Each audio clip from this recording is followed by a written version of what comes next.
Yes, we're back with another rider, another episode. Today is a bit of a competition in the house.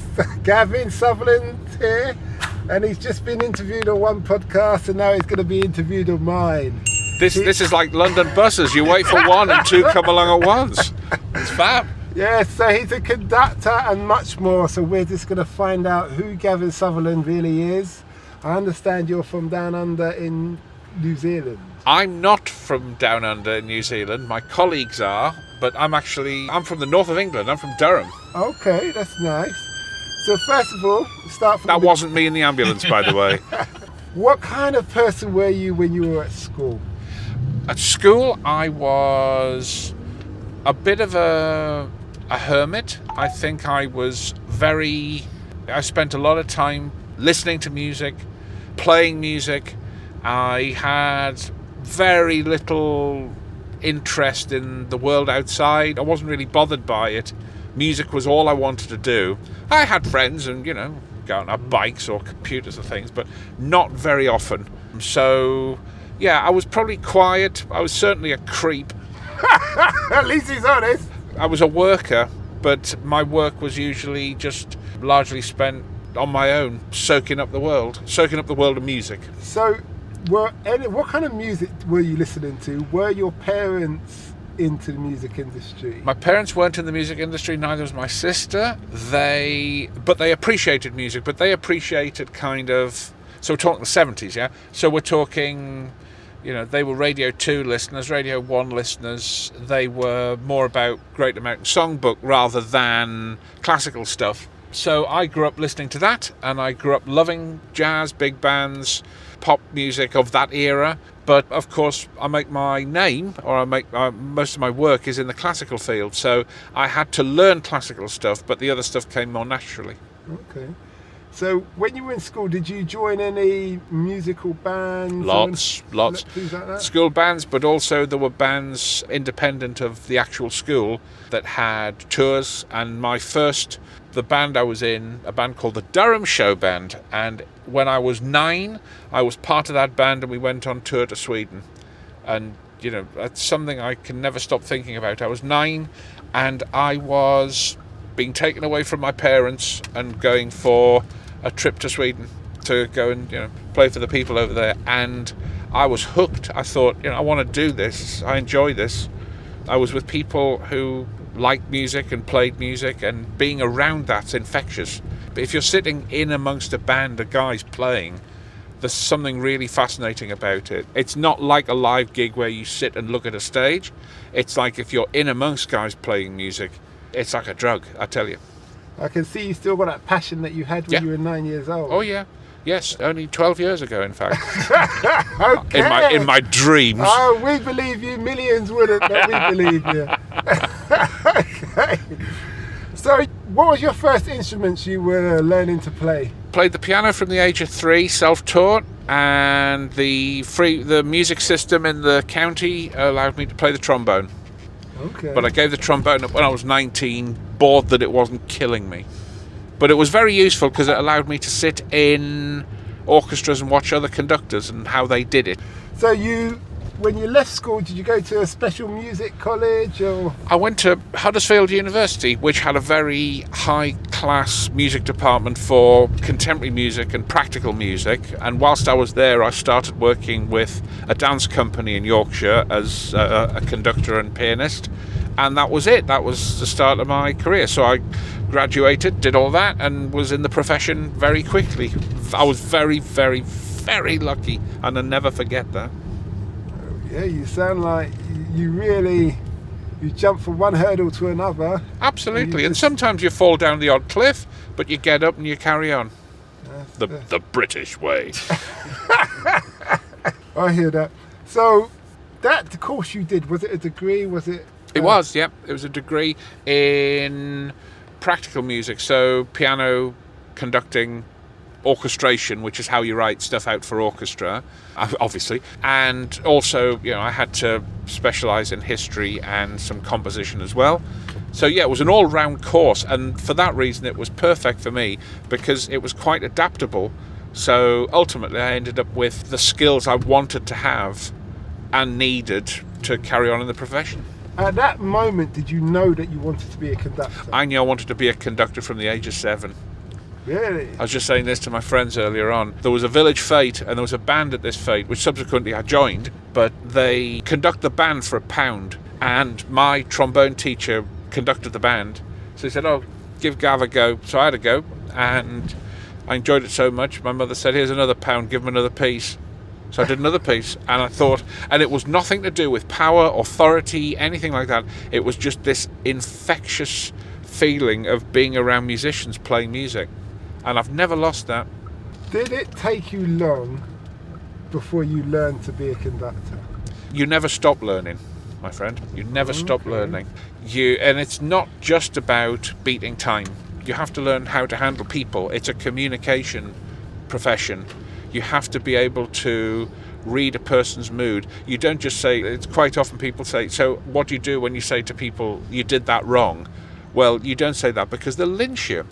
There's a lot more of them than there is of you, isn't it? Precisely, and they can rise up and they can get very unfriendly. So you've got to work ways of handling people. If they're having a bad day and they just can't get this particular thing right, you brush over it, because they know. The very best musicians, they know if something's not right, and you just carry on. Wait a minute, we are talking about the classical world. Any world. I was just, no, because I'm thinking, you say they're lynch you. I'm trying to imagine a bunch of classical people getting upset like that. They don't just eat salad. You know, they've played, you always remember this, they probably know the piece 10 times better than you do, and they've played it for 20 odd conductors. So, you know, they're just comparing you against the next one and the next and the next. That's a good point. That's a really good point. So you're kind of really thinking out of the box, or from their point of view. Always. And I always say the same thing, a conductor is the ultimate leader because they follow the troops, because you're their leader, because you all have to work together to produce the results you want. If you just go in and say, I want this, then you'll get about 50%. But if you go in and say, can we try this? You've already got people who will want to help or want to be part of it. Some won't, but you have to know, you have to read the room very quickly. I interviewed this guy who plays the cello, and he's on some orchestra. He plays, what's that guy's, he does a lot of movies. Okay. Hans something. Hans Zimmer? Yeah, he plays with Hans Zimmer. But he said there's like 14 celloists. That's right, yeah. How many people are in your orchestra? At the minute we have 71 in the Really? orchestra. Yeah. And that's not that big an orchestra. I've done the Rite of Spring, which has 105. What is it, that they can't get the sound loud enough? It's not to do with the sound. There's a tradition where you have a certain number of, because obviously think about it, a small wooden box with strings over it compared to a trumpet. And it's not just about the sound, it's about the quality of the blend of the sound. So by tradition, you always have a lot more strings in an orchestra than you have of anything else. So you're weighing things up, things out. So but it's not just about volume. Sometimes if you have a big string section playing really softly, it's goosebumps. It's a proper magical feeling because it's really, it makes you tingle. Absolutely. Well, it makes me tingle. Or that might just be the coffee. A question I always ask. Yeah? Is it necessary to go to uni to become a conductor? No. I believe, as many have said before, that conductors are born, not made. The fact that I happened to study conducting, there's not really much you can teach beyond the basic stick technique. What you then have to learn is how to read scores and how to interpret scores, and then that becomes more personal.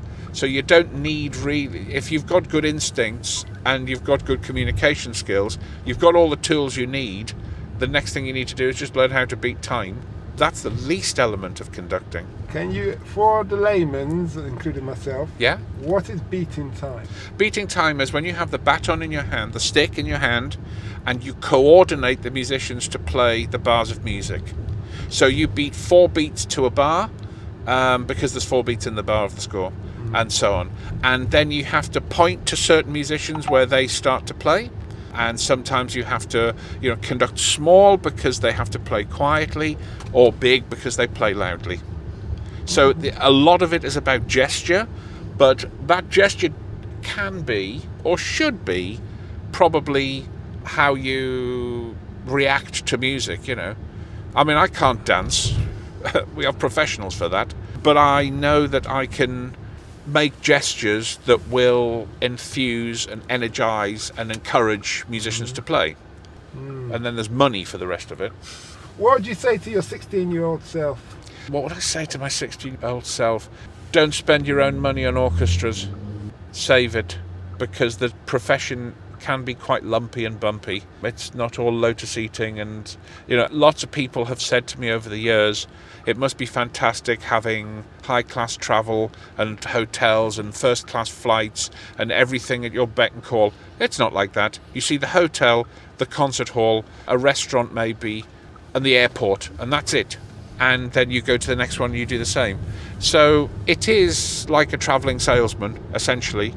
If you have a relationship, a permanent relationship with a company or an orchestra, that's slightly better, but essentially it is a day-to-day task, and you just have to heighten your artistic senses in a way that others would have to heighten other skills for their job. That's quite interesting, because it's made me think of an area that I've never thought of. As a conductor, are you like a sole trader, or are you like an agent, you're signed to? You can be signed to artists, you can be signed to an agent. I've been signed to agents in the past. It really doesn't matter. A lot of it is to do with networking, like anything is. Who you know, and hopefully your skills and your experience and your network will help advance your case for working elsewhere. Sometimes it's just being in the right place at the right time. Sometimes people know of you and want to find out a bit more. And sometimes it's like, oh God, I'll pay him £1,000 to stay away. Okay, that's interesting. I don't know if anybody's done that to me yet. They wouldn't tell me, so... Well, you've certainly got a sense of humour and some charisma. Oh, thank you. I mean, again, that's important. There's a great deal of intensity in the classical music business these days, because apparently that's what's necessary, that's vital. And actually, I think, no, but you still got to be able to, get on with good humour towards people, because we're all there for the same reason. And if it's a long day, just help people along, My mother was a secretary for village council, and she was a lollipop lady, and she was a home help. And my dad was a painter and decorator for the council, and then he became a factory inspector at the Royal Ordnance Factory, where they made bullets. So you really come from a working class background? Absolutely. Did that, because obviously when you think of classical music and anything like that, you think of the toffs kind of thing, the posh people. Yeah. Did you find that you had to break down barriers or anything? A little bit. I mean, I was brought up in an area which was, coal mining and heavy industry and engineering. You were brought up to be factory fodder. The nearest you could get to being anything to do with music was maybe a music teacher, but that was it. You wouldn't do anything else. So the idea of breaking away and going to work to conduct an orchestra or work with a dance company or whatever, totally off everybody's radar.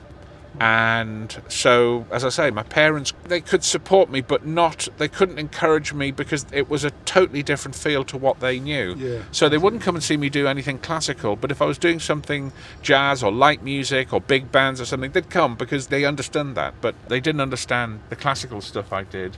They were just happy that I was happy, enjoying what I was doing. And I mean, there's no doubt about it. I had great job satisfaction. Sometimes in a day it is a job. Sometimes it's not, but you have to go in every day thinking this is going to be the most enjoyable day of my life, and take each one as it comes, regardless of what you do, because there's always good in a day. What's been the thing that you've learnt the most that you wish you knew when you had started in this whole industry? Too many things. Let me see. Well, we got some time still. The thing that I think I've learned is, in this business, there's no entitlement. Jobs won't come to you. You have to work hard to get to them. And I've always been a worker. I've always been somebody who will apply myself 100% to anything and everything I'm doing. And just keep working, but find a balance. If you can find the balance between work and life, which it won't happen initially, then take the opportunity to rest occasionally, otherwise you burn out. And I see kids now who are real grafters, who will really put the legwork in, but they will also burn out and either retrain or just or worse. I mean, you dread to think. But there's not enough people who can school you about how to find a balance. It took me a long time, a very long time. I said yes to everything, and I couldn't understand why I couldn't stay awake, and yet I couldn't sleep. But that means you're in demand. Yeah, but if you're in demand, it's all very well and good to be in demand, but if you're tiring, then you're not giving everything you can give. You're not giving your 100%. Or it even means you need to up your fee, then you won't be so much in demand. You just take the better jobs and you have more time to rest. But sometimes if there aren't better jobs, or there's a better job but a lot of time around it, then what do you do? I'm glad I'm not a conductor. There's never a person who doesn't need a taxi ride. No. I have to say, you are possibly one of the most lucid and intelligent taxi drivers I've ever had. Okay, well, thanks a lot for that. I have a past of many other jobs and careers and stuff. So you kind of threw me with that comment there. So what does the future hold for you? Immediate or long term? Well, both. But what I also going to say, before we forget, where can people find you? Right. Well, you can find me on my website at www.gavinsutherland.com. I'm Gavin Sutherland Official on Instagram. I'm also Sutherland Gavin Official on Twitter.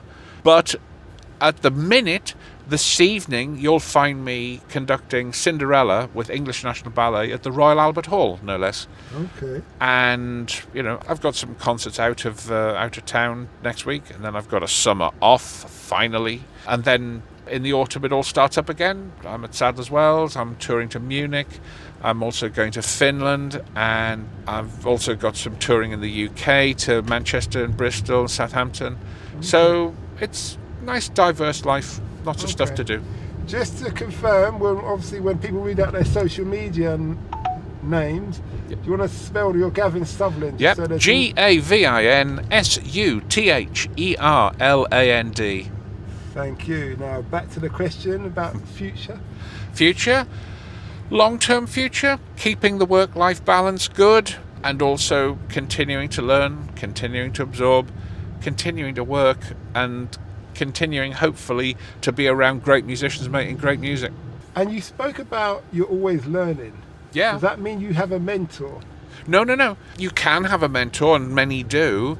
I have sort of guru people that I ask for advice, but I'm not stuck to them. I think nearly all of the things I've learned in my life, I've done entirely by myself. And, that way they're personalised. I'm not being given somebody's opinion. Not always, as I say, but mostly I've taken my own initiative in how I learn things. So sometimes you learn it wrong, but, you have to be prepared to accept if you've made a mistake and, conduct more public mistakes sometimes. So you've got to try and, at least in my career, make the mistakes when you're young enough for it not to hurt. It was a statement I always use, but actually it's true. And there are new ways to do things. There's always new ways to crack the nut. But in this case, conducting has been this particular form in this particular way since the 1600s. And so I don't think there's any chance that's going to change in any way. We're not going to reinvent the wheel in that respect. But, I'll carry on, leave it alone. Thank God for it. If you could conduct with anybody else, who would that be and why? Ooh. I tell you what I'd love to do.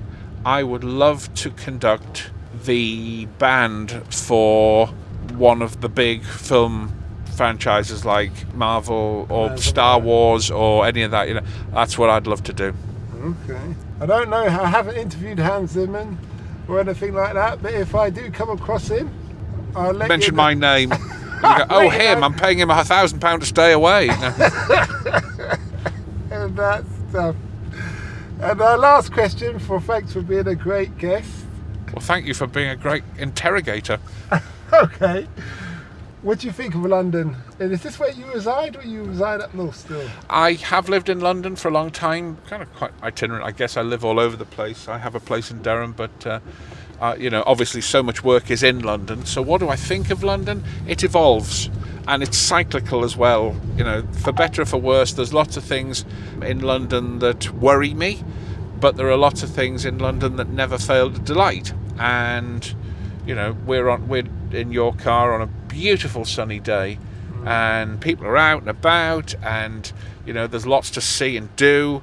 So in that respect, there's lots of good about London, but there's lots of things that things are changing, things are evolving, and all I can hope is that the city remains strong in the light of all the stuff happening around it, maybe from a political perspective. Talking about strong, is conducting still maintaining strong? Yes. So yeah, absolutely. That bit of the arts is still going well. Indeed. There will always need somebody to stand at the front and keep everybody together. Although there are orchestras now that don't have that, but that, to me, can be, with a large orchestra, can be more of a gimmick, and it's more hard work for the musicians. To have somebody there is like a comfort blanket, if you like. They'll keep an eye on you. They'll also look after you, and they will steer the piece through their interpretation of it or otherwise, and you'll end up with a result that delights audiences or listeners or whatever for years to come. That's my philosophy on it anyway. Very interesting. Because ultimately we're entertainers. That's what we are. Okay. Well, just remind people where they can find you. They can find me at www.gavinsutherland, GAVINSUTHERLAND.com, and I'm also on Twitter and Instagram. And tonight you'll find me conducting at the Royal Albert Hall, no less. Not bad for a lad from Durham. Oh, thanks a lot for that, and Pleasure. We wish you well. Thank you very much, mate. All the best. We hope that episode enhanced your life.